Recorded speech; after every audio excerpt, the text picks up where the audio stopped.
Emma's meeting genealogist Nicola Morris.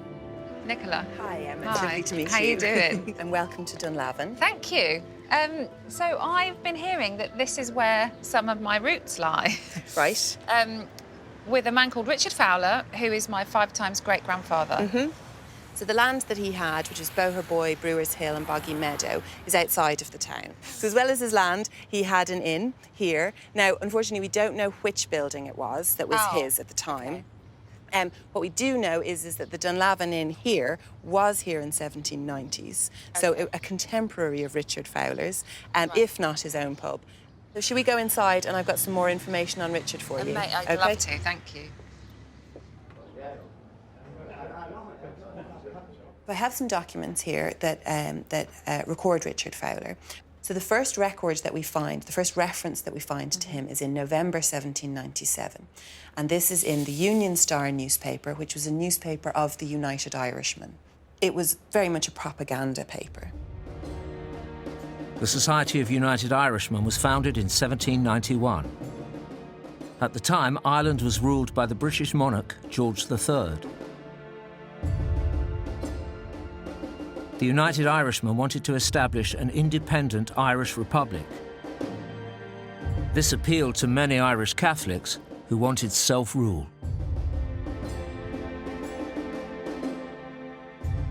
Somewhere along here is a reference to...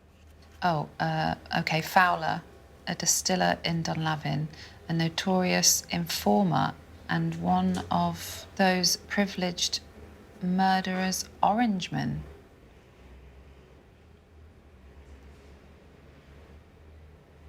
Wow. So the Union Star was a United Irishman newspaper. They would have used this paper, which was handed out, to defame people. And so what they've done here is that they've accused Fowler. What is that? What's Orangemen? The Orange Order was established in the 1790s in Ireland as an organisation. Its membership came from Protestants. Its purpose, I suppose, was to defend the loyalism to the British Crown at that particular time. Richard Fowler would have been considered to be a loyalist. What about the murderous bit?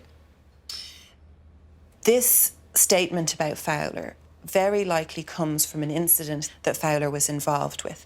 And it was actually reported on in a newspaper called The Press. So this would be a far less of a propaganda paper than the Union Star would be.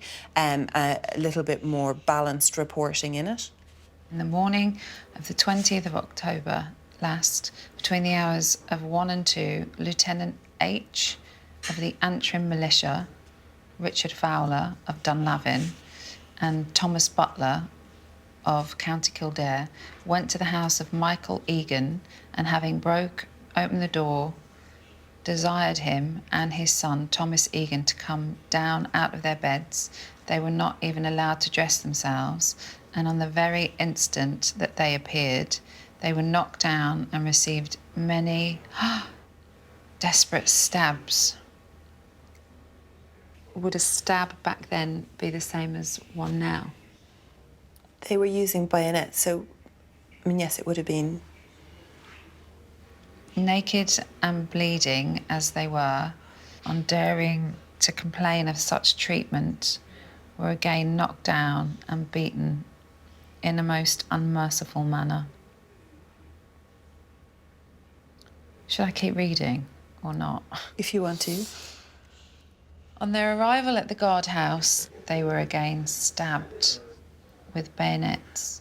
After having nearly killed the father, they dragged the son to a private part of the guardhouse, and by every kind of cruelty and torture they could invent, endeavoured to extract information from him. That's horrific. And surely they can't. Or they wouldn't have reported it if it were not true. Yeah. The case did go to court in the following months. And actually, Richard Fowler was charged. So he was certainly held accountable for his role in this. The United Irishmen were a banned organisation, so their activities took place in secret. Loyalists feared they were planning a rebellion and turned on anyone suspected of belonging to the United Irishmen. Many were imprisoned, tortured, or executed. Do you know what happened to the two men, the Egans? They did survive, so they weren't killed on that night. One of the reasons that they would have been targeted is because they were blacksmiths. And so around the country, blacksmiths were targeted simply because they had the ability to make weapons. So they made pikes, which were used as weapons. It's hard to make sense of it. But what type of man do you think Richard was? Because it's hard, after reading this, to think he was a good man. But then, because there's so much going on, you can't make sense of it. No. And it's very hard to excuse or justify what he did. Yeah. But I think he was very much caught up in what was happening in this area at the time. The United Irishmen were posing a very serious threat to the stability of the country. An uprising is planned, and that's why I think Richard Fowler was being such threatened and panic. How can you Read his defend mind. that by doing that to somebody?